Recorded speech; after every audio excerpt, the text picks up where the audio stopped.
You're listening to Montreal Now with Aaron Rand and Natasha Hall on CJAD 800.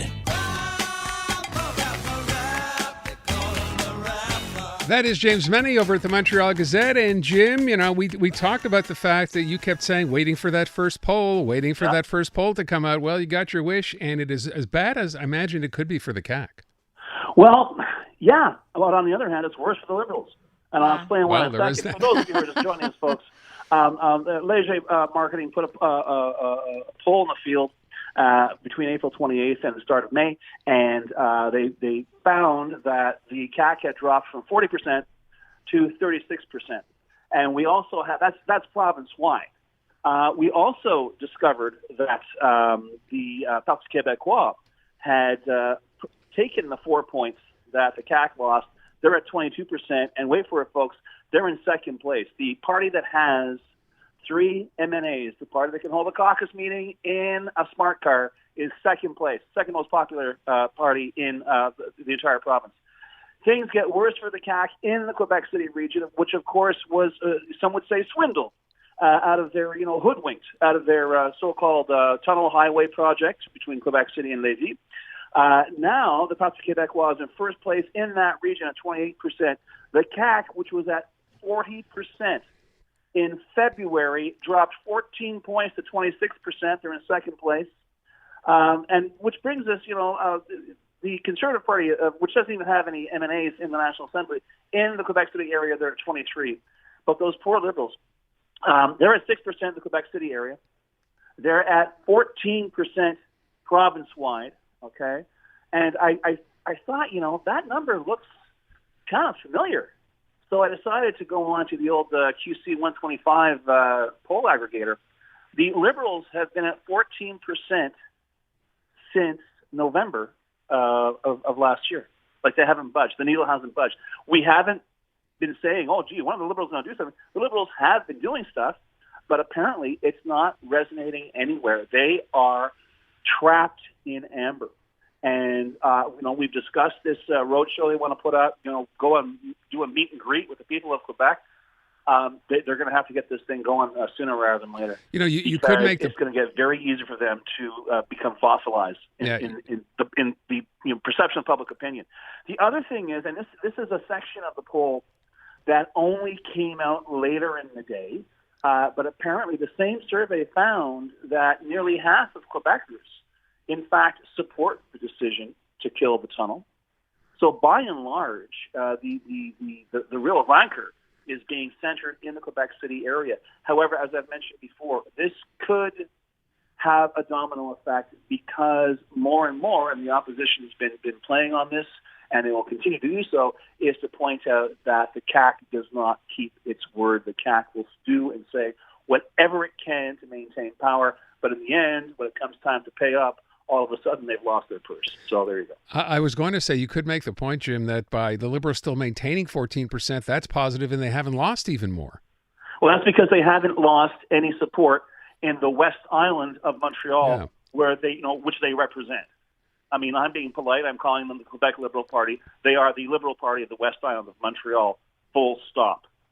So you're not going to win an election that way. It's going to be tough to recruit candidates that way. I know there are 3 years until the next election. There's a long time to go. A lot of things can happen, but I'm rather intrigued by the fact that you can't blame Marc Tanguay. He's been holding his press. He's been getting coverage, but he doesn't seem to be having any effect whatsoever on the public perception. Yeah. And I think this is, and I was kind of half joking a couple of weeks ago when I said that perhaps the Liberals should take a leaf from their counterparts in BC and change their name.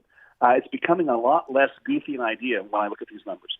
I feel like I've asked you this so many times, but why are we not moving more quickly to elect a new leader? Well, I know they're out on this, road trip to try and drum up. But isn't that the catch-22 in all this, right? The fact, why aren't we moving quicker?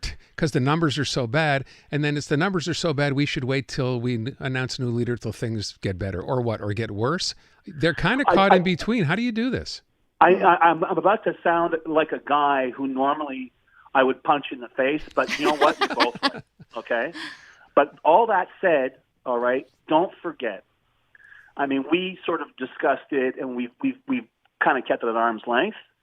the removal of Dominique Anglade as head of the Quebec Liberal Party was as ugly a piece of political infighting as I have ever seen. And I've been covering the PQ for 30 years. So you have to understand right now, I think a lot of people within the party are still a little stunned on that. And I think the party is just as divided now as it was when Dominique Anglade was leading it. The only difference is they are so off the radar that we're not hearing about it on a daily basis. So there's a lot of rebuilding to be done. Perhaps, one of the goals of this roadshow they're doing is to see whether that many Liberals can actually travel together and not get into a fist fight. Okay. Well, there is that, yeah.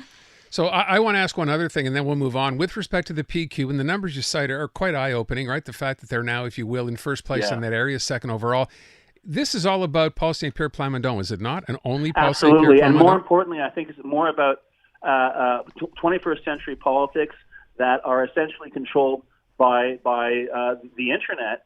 I honestly believe, I want to give him credit, he has done a good job. I was praising their decision to really quickly produce what appeared to be a campaign ad, but it was in fact a real torpedo launched at the CAQ, just simply reciting all of their broken promises. They may be small, but they're certainly on the ball, and they got this one figured out. They're moving a lot more quickly, a lot more in a more agile fashion than the Liberals, and perhaps that accounts for the good impression this poll has produced. But the other thing is, I suspect that in this day and age, if someone, you remember the last thing you saw, and in many cases in these stories, whether it's healthcare or whatever, Paul Saint-Pierre Plamondon was the last voice you heard, if only because he wasn't screaming. So maybe the opposition could take a leaf from that book, but let's face it, even at 22%, this is the Parti Québécois. They elected 3 MNAs. It's going to be a long 3 years. But I think it says more about how the party leader handles himself and how the leader of the government handles himself over this polling period than anything about the PQ's brand. My only other question would be, Gabriel Nadeau-Dubois and PSPP don't have very differing styles. I mean, Gabriel Nadeau-Dubois is pretty down to earth as well, yet they're suffering in this poll as well. Oh, absolutely. I mean, I think they gained all of 1 point. But you're 100% right. The Quebec Solidaire, which at one point the consensus was this was the opposition in waiting, and even though they stole that, and I use that term advisedly, of course, they won fair and square. But they took that Liberal riding that was occupied by Dominique Anglade from the Liberals, but they don't seem to be, finding any traction. With certainly outside of Montreal. I mean, there's representatives in Quebec City. It's not really a provincial party. The same way the Liberals aren't. They are more urban. They certainly are infinitely more dogmatic. And I don't think that little spark that they enjoyed at the beginning of the CAQ's second term really seems to have extinguished. I was going to say, have we sort of pronounced the PQ too dead too often too soon based on this? Oh, I wouldn't know, but I'm I'm a betting guy, but I'm not going to put my money on the PQ to stage this huge, Robert Barrasso like political resurrection. That is not in the cards. Okay. Oh, okay. We shall see. Jim, thank you so much. Appreciate it. Adamat.